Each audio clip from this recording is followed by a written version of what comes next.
Hello, everyone. In this video, we're going to be taking a look at the 2028 Republican primary.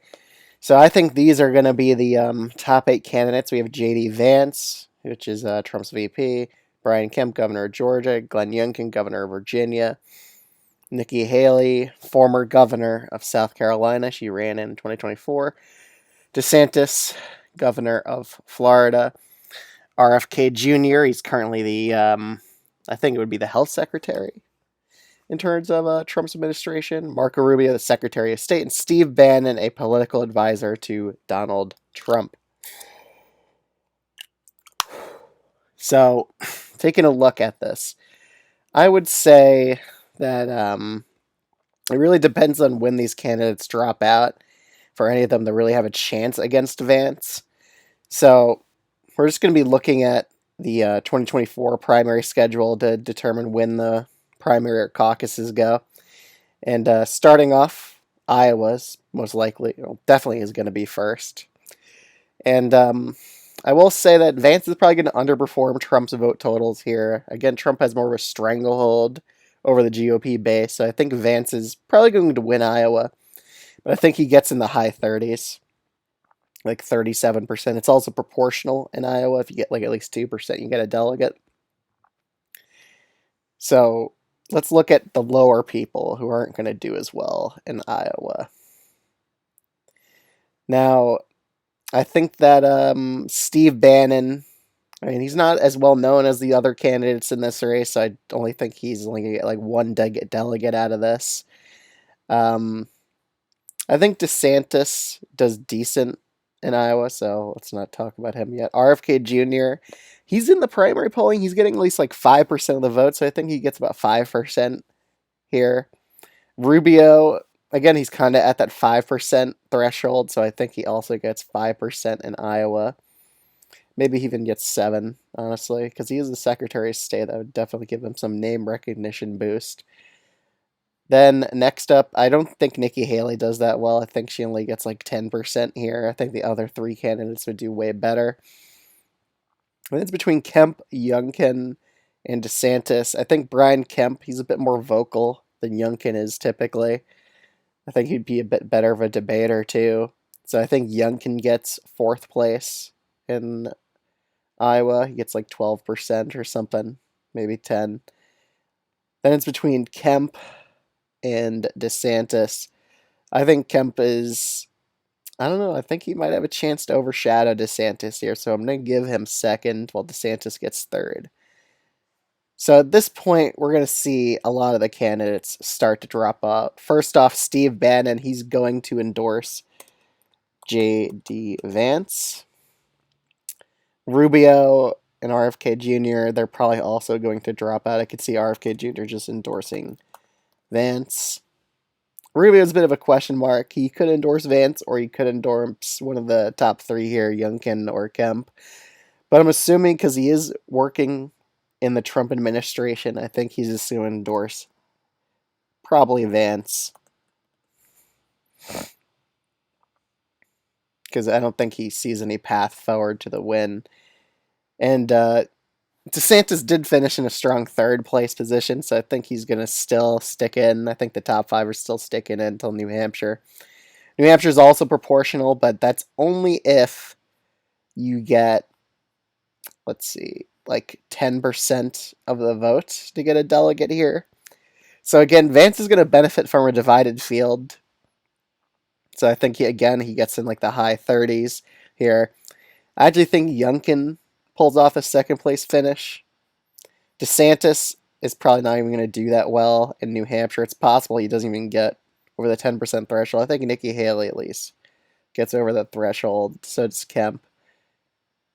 But I think DeSantis, I don't think he breaks 10% in New Hampshire, so he doesn't get any delegates. So then he gets reallocated to Vance and Youngkin here. Yeah. So I think DeSantis probably drops out at this point. Again, he gets a pretty disappointing finish in New Hampshire. And I could see DeSantis deciding not to endorse Vance this time around because he just kind of realizes his political career is probably over. I could see him endorsing one of the GOP governors here, Kemp or Youngkin. I think he'd lean more towards endorsing Kemp.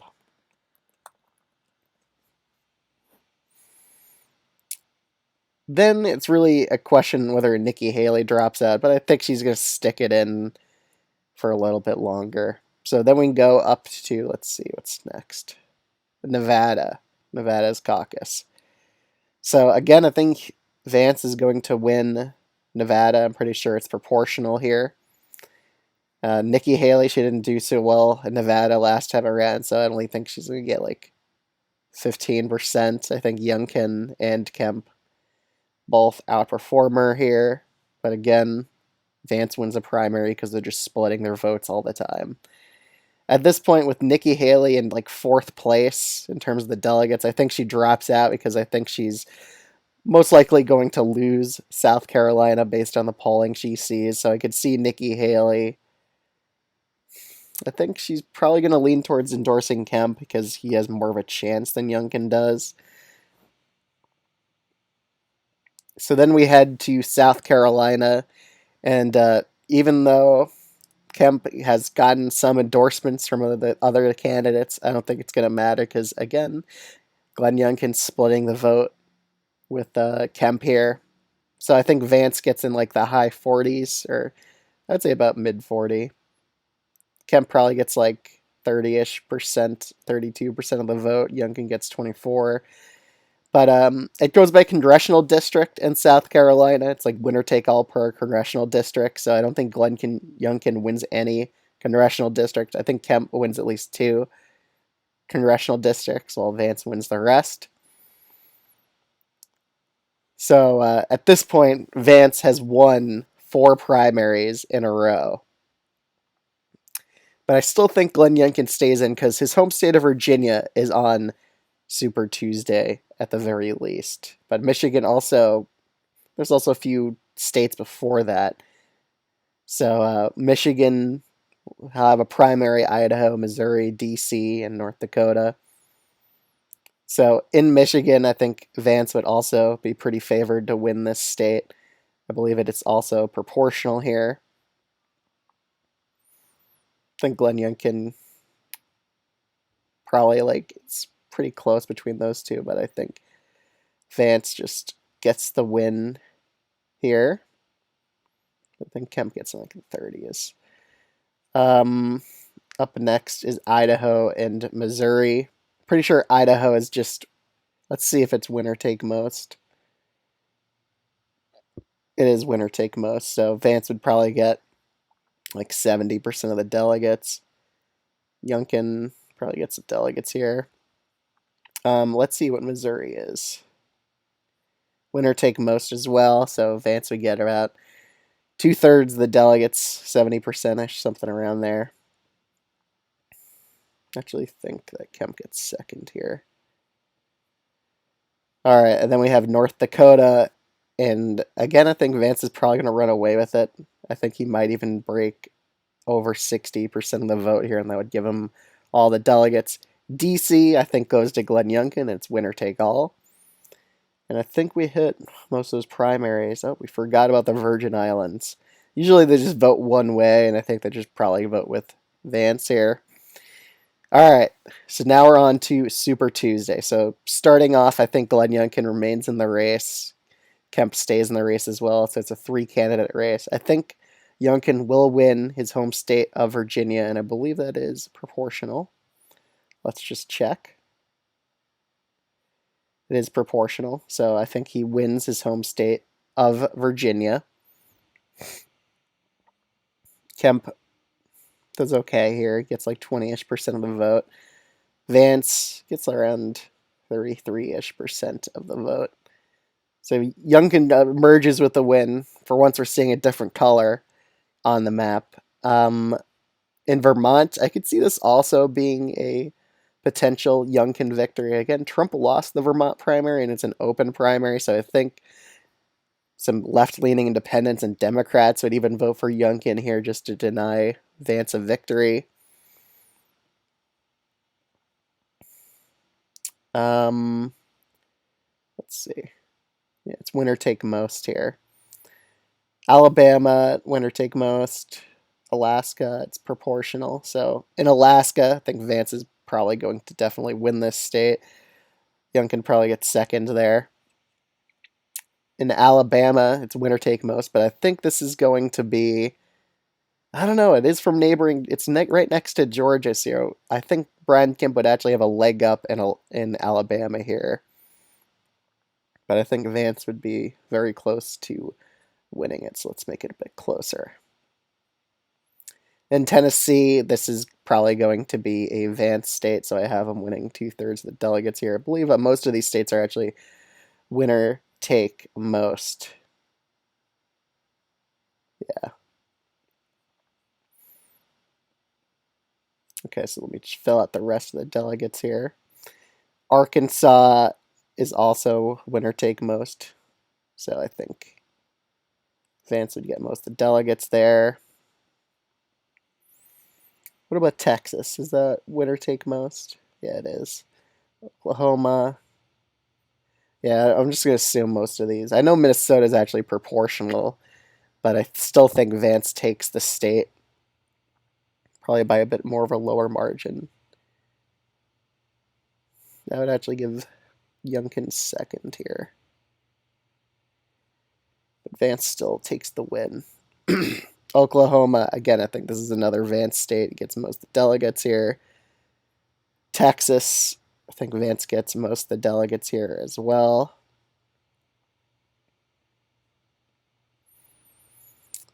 Again, the real thing is Brian Kemp and Glenn Youngkin are just hurting each other by staying in this race. But I think they're likely to do that unless one of them drops out and endorses the other one. So in North Carolina, again, this is a pretty Trumpy state, so I think it would be very behind J.D. Vance here.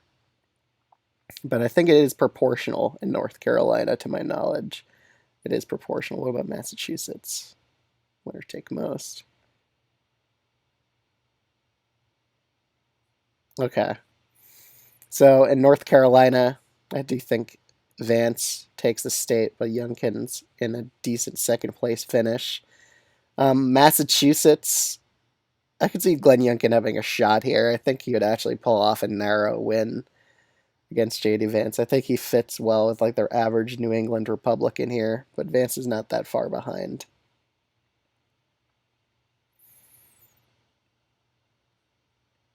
It'd be a close state. Maine, I think that goes to Vance. Youngkin would be close to getting it, but yeah, I think I would allocate the delegates something like that. Let's see, is there any states we're missing? Colorado, Utah, California, I believe, right? Colorado, California, and Utah. So they're pretty much all winner take most primaries. In Colorado, I think that Youngkin and Kemp, one of them would maybe pull off a win in this state. I think it is an open primary here in this state. Utah, they also have a pretty good chance in. So I think it honestly would just be Youngkin winning Colorado and Utah, honestly. I think he pulls off the narrow win here. And Utah. A lot of Mormons in the state. Trump didn't do that amazing in Utah against Nikki Haley.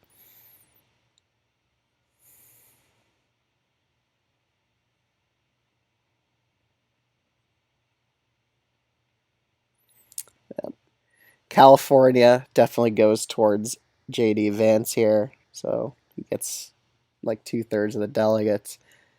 Youngkin probably gets second in this state. And I think that is all the Super Tuesday primaries done. So just looking at the map, Kemp only won one state, and I think Kemp would probably endorse Youngkin here because he has the biggest chance of actually winning against Vance, and he probably realizes he doesn't really have the best chance as well. So I still think Vance is in a huge front-runner position here, so let's keep on going with these states and territories. So American Samoa, I think Vance is just going to win that territory, Georgia, Hawaii, Mississippi, and Washington. Let's see. Proportional. Winner take most. Proportional. Winner take all. So that's a pretty big prize, Georgia, and I think that Glenn Youngkin, with a Brian Kemp endorsement, he would be able to pull off the victory in Georgia. However, in Mississippi, I think this is definitely going to be a Vance state. Washington, it's a proportional state, but again, I think with it just being a two-candidate race that Vance would probably win this state. In Hawaii, I think this is going to be another Vance state. I think he would do good on that island. I still think Glenn Youngkin stays in. He still could maybe have a potential path. But all these territories, again, I just think they're going to go to Vance. Usually they just go one way or another in the landslide here. But I think there's a bunch of winner-take-all primaries. So this is make or break for Glenn Youngkin here, because they're pretty much all winner-take-all. So in Florida, this is a very Trump-friendly state. I think Vance is easily going to win Florida. I also think Vance is easily going to win his home state of Ohio. I think he's going to win Illinois. I think he's going to win Kansas. The one state that Glenn Youngkin does win is probably Arizona, because that's the only state I could see him having a decent chance at winning. It's not a Rust Belt state. It's not a very pro-Trump state. There's a lot of moderate Republicans in Arizona. Then we have Louisiana up next, and that's also winner take all. So I think at this point, there's like very little chance. Let's see how many delegates you need to win the Republican primary here. 12-15. So if you look at the numbers, Vance is pretty much already nearing that. I think at this point that Glenn Youngkin realizes it's pretty much futile to continue going on with his primary. He would just embarrass himself further. And just looking at the remaining states, I don't really think there's any states he could win besides Maryland and maybe Delaware. That's about it. So looking at this map, he probably realizes he has pretty much no chance of winning the nomination, and he'll probably just drop out at this point. So then Vance would just win all the remaining contests against Glenn Youngkin here. So Vance is very likely to win the Republican nomination, even though Youngkin did put up somewhat of a good fight in winning some states out here. He's just the sitting VP, and VPs typically win their presidential primaries. Even if a good candidate runs against them, they typically just pull off the victory just due to name recognition, media presence. They just built a pretty substantial lead. So I think J.D. Vance wins the Republican primary against the rest of these candidates. I don't really think they have the best chances. And Vance is already starting off with a pretty large lead in the 2028 Republican primary polls. So thanks everyone for watching. If you're new to this channel, you should definitely consider subscribing. You enjoy content like this. Other than that, I'll see y'all in the next one. Bye.